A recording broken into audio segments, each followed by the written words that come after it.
the white and I wish that there was a united color for happiness, and I think that is the color that should be present this morning, because I know that this is a day of rejoicing. I am very much honored to be here with you to represent our governor, and I hope that you will forgive me for not being here this morning. Alam niyo po, our province has 3.1 million inhabitants, and there is just a lot of activities which the governor would like to be able to grace. However, time is not sufficient for him to attend to all of these gatherings. So I hope that you will bear with me this morning. I would like to greet our VIPs this morning. To start off, our Council Executive, Ma'am Eugenia de Guzman. To your family and to your friends, it is ironic that you have to keep away from them. Kailangan mag-peace po tayo. Instead of us hugging each other, crowding each other, you have to sacrifice just so we can be protected from each other. I hope that things will change, and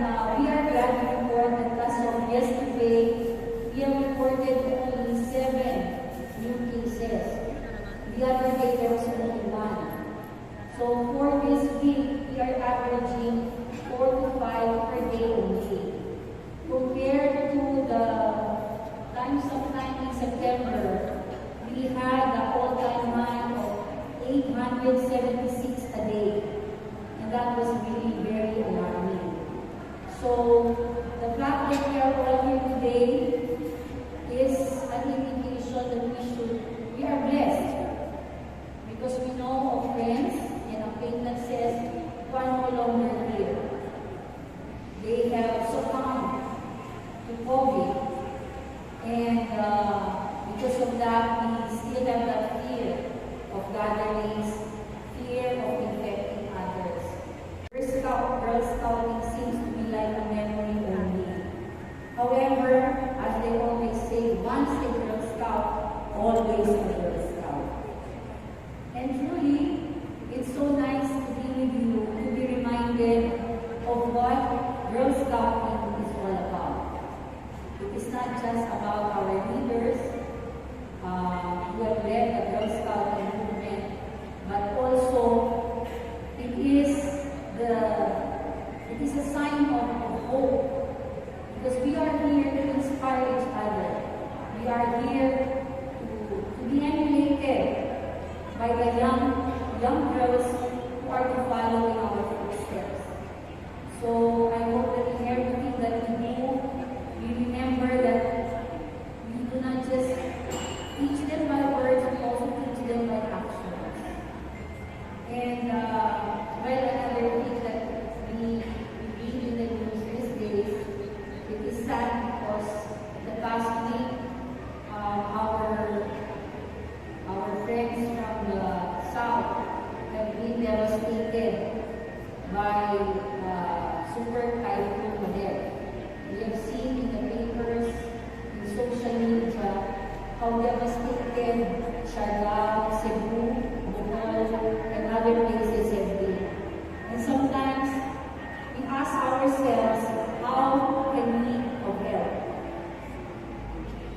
It is a question which we should never get tired of asking. How can I be of help? And sometimes we say, I think this is just me.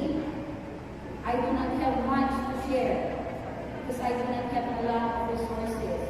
I cannot feed 100, much less I cannot feed 1,000. But as Mother Teresa had taught us, if you cannot feed 100 or 1,000, it would be nice if you can feed one. So, with that, I hope that no matter how desperate times have been, no matter how really things have been in our surroundings, let us not lose hope, and let us continue to inspire and be helpful to others, because as I have learned through the years, this is what Girl Scouting is all about. It's being able to help and being able to serve. So with that, I hope that this day be a day of joy for our field advisors. Congratulations for all the good feats that you have done throughout the year. And I hope that you will never tire of sharing your talent and being an inspiration to others. Good morning to all, and Merry Christmas all. Thank you so much, Attorney, for that wonderful and insightful message. And of course, we're representing our government. Of course, our provincial level officer of the province of Pangasinan, Attorney Geraldine Balingked. Attorney Geraldine Balingked is our former council board member, and she is one of our level officers. So it's an honor that we see Attorney Balingked again. Okay, and of course, it's nice to see you, field advisor. This is our first time to meet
High School, and of course, Miss Joyce Rivera of Compay National High School.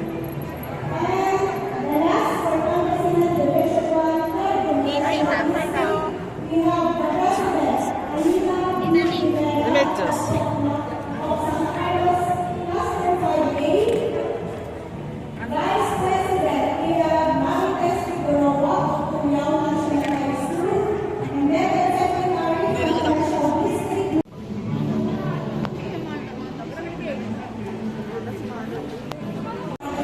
On Tagusucan Sur National High School, Asingan, PRO, Roby Santiago of Anina Valdez National High School, and introduced no other than Ms. Mary Christine Padilla of Luciano Milian National High School. Their consultants, we have Elsa Marie. Having been elected to the position, please state your position. Do solemnly pledge that I will faithfully discharge to the best of my ability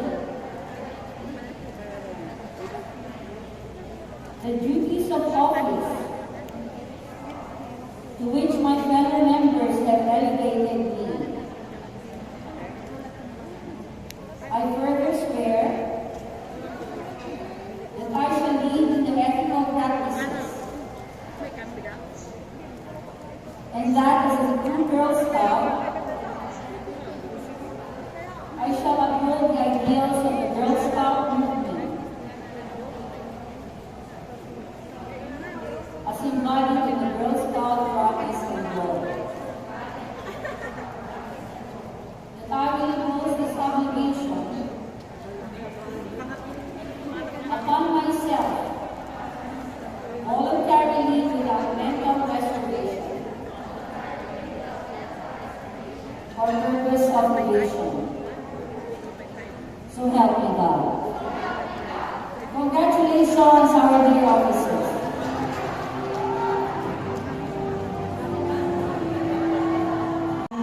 Again, we might see each other next year na, kaya binibigay ko po ang ating napakainit na pagbati sa inyong lahat. Kasama po ng aking buong pamilya. Binabati ko po kayo ng maligayang Pasko at manigong bagong taon. And let us pray that hopefully by next year, bumalik na po tayo sa dati para mas ma-enjoy po natin ang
Jingle bells, swing, it's a silver strike.